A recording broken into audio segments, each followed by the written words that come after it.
update sa mga subscribers po natin na nagmamahal sa Lizken, kina Liza Soberano at kay Enrique Hill, pati na rin kina James Reid at Nadine Lustre, at sa mga sumusubaybay pa rin sa Jadine. Ito po ang pagbibigay namin ng pinag-combine na rin naming update sa inyo.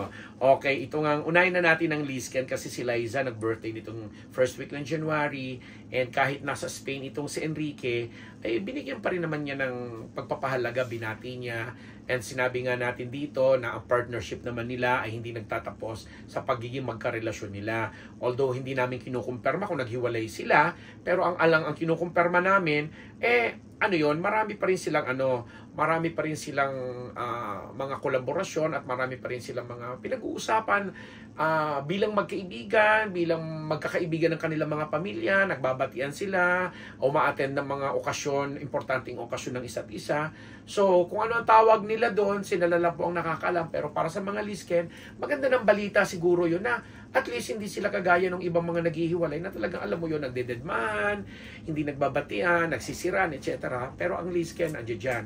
And lumabas na nga ang trailer ng Lisa Frankenstein na ipapalabas ngayong February, at pinakita na dito yung trailer. Sa trailer, makikita mo talaga ang ganda ng kikipag-dialogan ng bonggahan itong ating si Hope o si Liza Soberano sa bidang karakter. And maganda siguro ang exposure niya kasi mahahaba yung mga dialogues niya dito Siya talagang may doon kasama yung mga ibang mga American actors.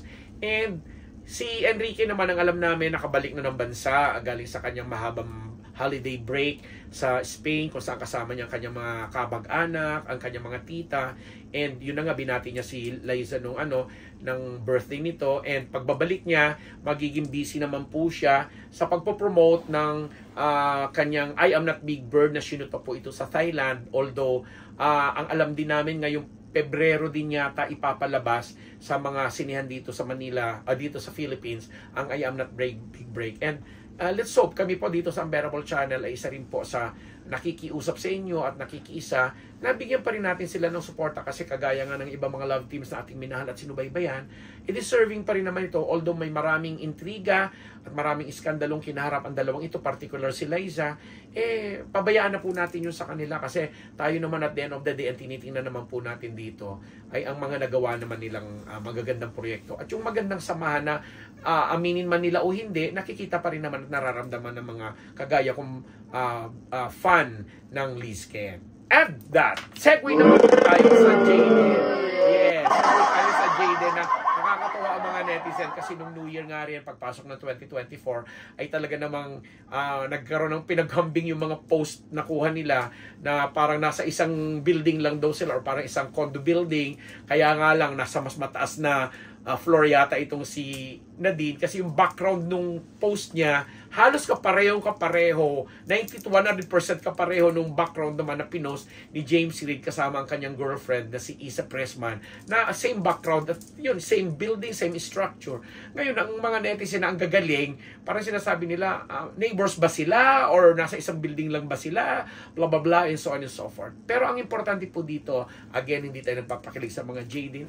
Alam naman natin si James, maligaya na siya sa kanyang current girlfriend at na si Isa, and of course sa kanyang mga asignatura o mga ginagawa niya para sa kanyang production outfit. Although maiskandalo pa rin at wala pa rin konkreto talagang mga proyektong ipinapakita sa atin, maliban lang dito sa lalabas ni Liza Soberano na Lisa Frankenstein na may kaugnayan sa na may koneksyon sa ginawang pagpapatakbo ng karir ni Liza or pakikipag-negotiate yung grupo ni James dito sa nangyari kay Liza. Or hindi natin alam kung gaano, ilang porsyento lang ba yung partisipasyon ng kumpanya nila dito sa project na ito ni Liza. But then again, si James naman, alam natin may mga collaboration siyang ginagawa sa mga ibang artists, particular ito mga taga South Korea, and sana nga very soon